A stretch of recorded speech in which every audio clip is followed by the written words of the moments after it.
Quelles sont tes racines, tes fondations?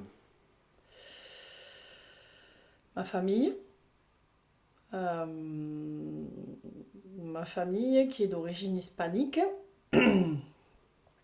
Et ouais, mes plus grosses fondations, c'est ça. C'est ce lien familial qu'ont créé mes grands-parents, en fait. Mes grands-parents paternels. euh, avec tout un sens sur le respect de la famille, du patriarche, de la vie, des gens, enfin la politesse et tout ça et tout ça et tout ça. J'ai souvent tendance à dire que j'ai plus été élevée par mes grands-parents que par mes parents. Parce que j'adorais aller chez eux, donc du coup ben, j'allais tout le temps chez eux. Et c'est vrai que, ouais, je le dis, j'ai une génération de décalage avec les gens qui ont mon âge, en tout cas de ce côté-là. Mm. En fait, mon grand-père, c'est un réfugié politique de Franco. Et bon, bah, il a traversé la frontière, hein, voilà, pour rencontrer ma grand-mère. Et ils ont vécu à Montpellier, mais après, enfin, la plus grande partie de leur vie, ça a été à Villeverac. Donc pas très loin d'ici, finalement. C'est ça mes racines et mes vrais piliers, ouais.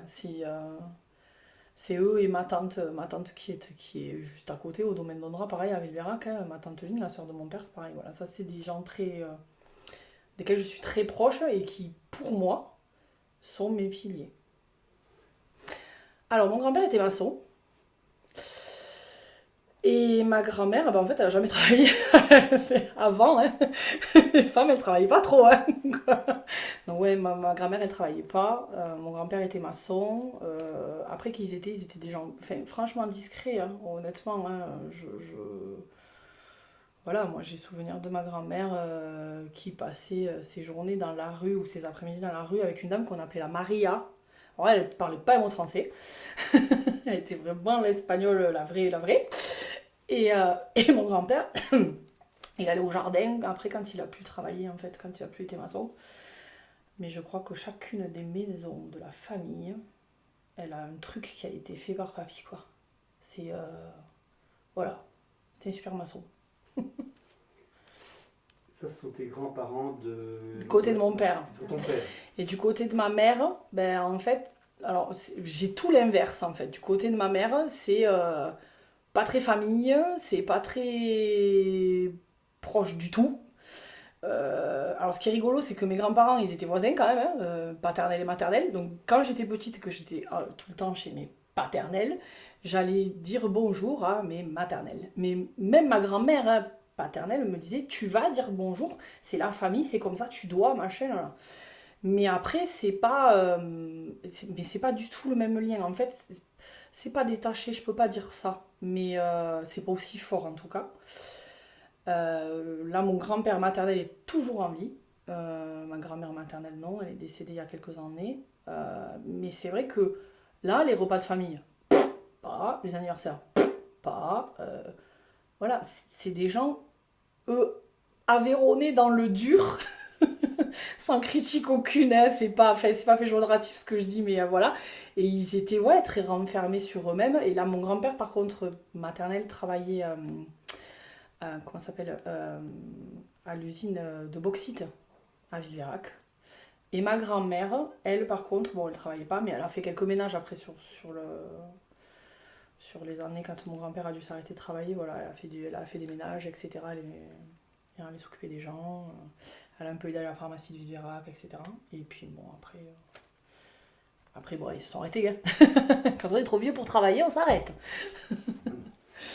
Qu'est-ce que tu as appris de tes grands-parents? Alors mes grands-parents, c'était des personnages extraordinaires. En fait, qu'est-ce que j'ai appris? Alors la sagesse, que j'ai pas des fois, hein, mais j'en ai un petit peu de recevoir, faire le don de soi, donner sans attendre un retour. Voilà, c'était ça mes grands-parents. C'était... Je suis émue en fait. Pardon. Euh, C'était des gens extraordinaires. Qu'est-ce que tu peux nous dire de tes parents? Euh, Qu'est-ce que je peux dire de mes parents?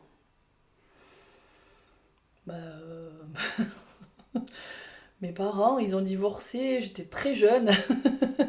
Donc j'ai pas connu mes parents ensemble en fait. J'avais 2 ans. Ils se sont remariés, j'étais jeune aussi, chacun de leur côté. Donc ils m'ont apporté 2 demi-frères, un frère en entier si on fait des maths. Et mes parents, c'est des gens. En fait, je pense que je tiens un peu d'eux aussi, hein, dans l'hyperactivité, dans le sens de la fête, si j'ai si j'ai envie de dire. Je réfléchis, qu'est-ce que je peux dire, hein.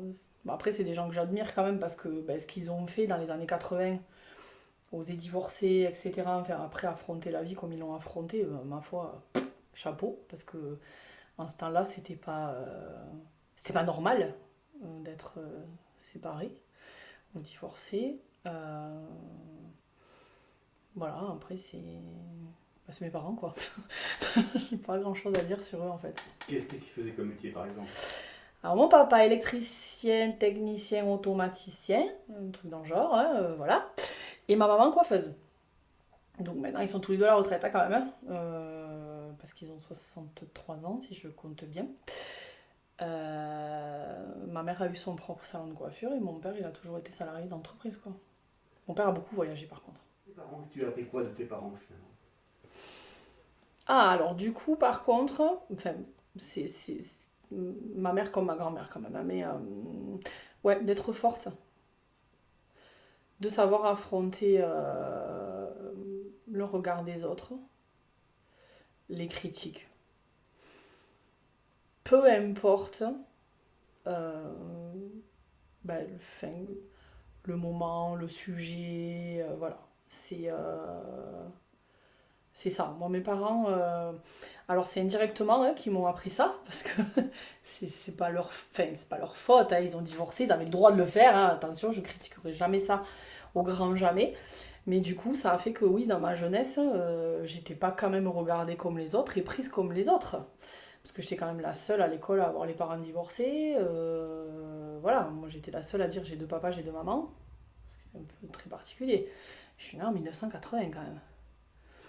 Donc quand on voit la situation aujourd'hui déjà, à dire 2 papas, 2 mamans, attends, tu parles de quoi? Voilà. Moi c'était un fait. J'avais vraiment 2 maisons, 2 Noëls, 2 anniversaires, Et tout ça, ouais, ça m'a appris à être bien dur quand même, mine de rien. Donc c'est ça, mes parents c'est ça. Le fait d'avoir su assumer, tant pis qui j'étais, comment j'étais et comment c'était. Point barre. Moi c'est très particulier, ma mère est partie en fait, donc c'est mon père qui m'a eu. Ça c'est aussi un truc, ouais, fallait expliquer quoi. Donc en fait, j'étais toute la semaine chez mon père et le week-end chez ma mère. Et après, je crois que j'avais 11 ans ou quelque chose comme ça, j'étais en CM2, je sais ça, j'ai fait mon CM2 à Villeneuve-les-Maglones.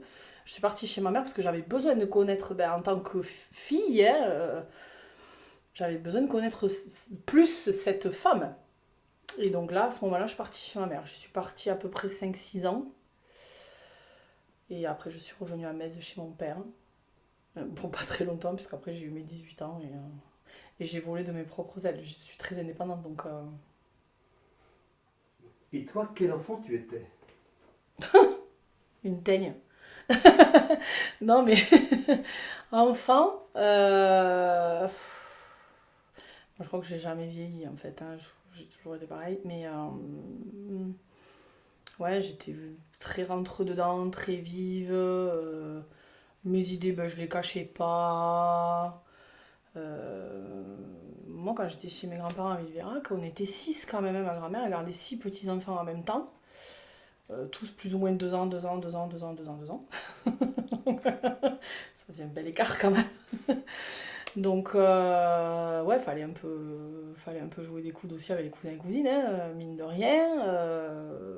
Et puis, encore une fois, le fait que mes parents avaient la situation qu'ils avaient, moi je vivais pratiquement au début que chez mes grands-parents, puisque mon père voyageait.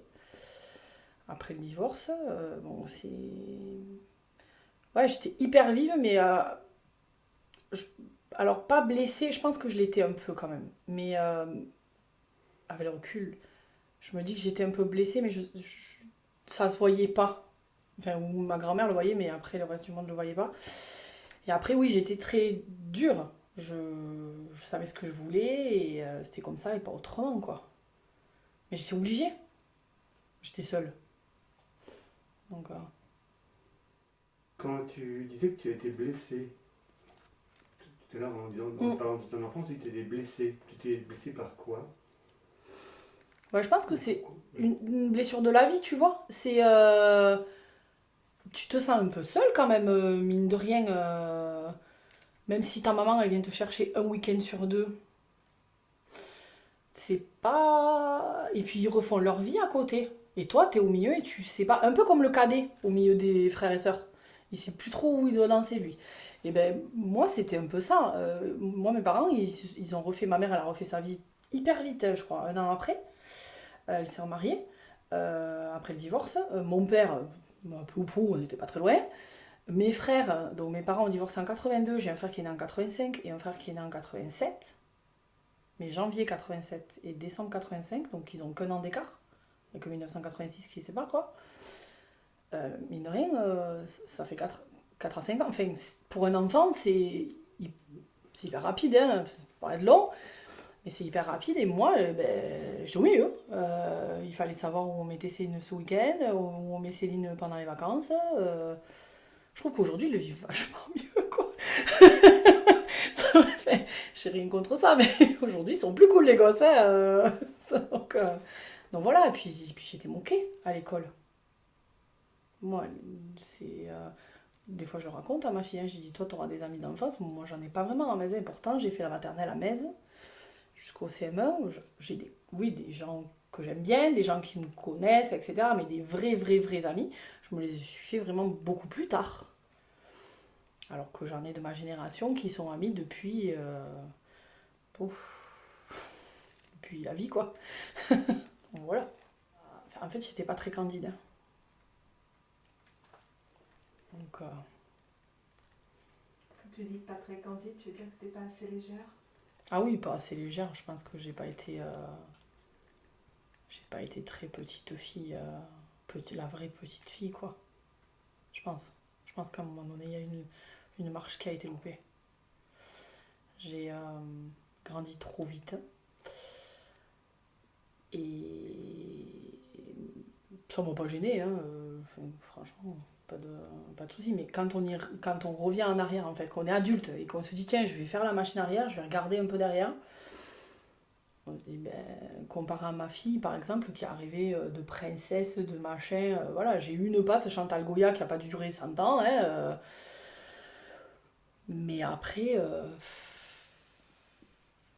ouais, non, j'ai pas de souvenir d'avoir rêvé de trucs ou d'avoir, enfin, mis à part vouloir remarier mes parents, quoi. Ce truc. Bon, voilà. Tu as deux demi-frères. Ouais. Quels sont tes rapports avec eux? Bon. Bah, pour moi, c'est des frères, hein. Je suis obligée de le dire, quand je l'explique, mon arbre généalogique, je suis obligée de dire que c'est mes demi-frères. Mais en fait, pour moi, c'est mes frères. C'est pas parce qu'on a que la moitié du sang en commun que c'est pas mes frères. Moi, c'est mes frères, je les aime de tout mon cœur. On est proches, on part en vacances ensemble. Enfin voilà, j'ai aucun. Il n'y a aucune différence par contre pour le coup. En tout cas, moi, je fais pas de différence. Et eux entre deux? Bah, alors, ils se connaissent parce que les choses ont fait que ben, mon mariage, etc. Moi, je les ai fait, voilà. Après, ils s'appellent pas tous les week-ends, hein. Mais voilà, mais quand ils se croisent à un repas ou quoi, machin, ça se passe super bien, puisqu'après tout, ils ont que 12 mois d'écart quand on compte, quoi. Et 2 ans sur le papier. Mais ouais, non, il n'y a pas de. Enfin, oui, il n'y a jamais eu d'ambiguïté entre eux, non.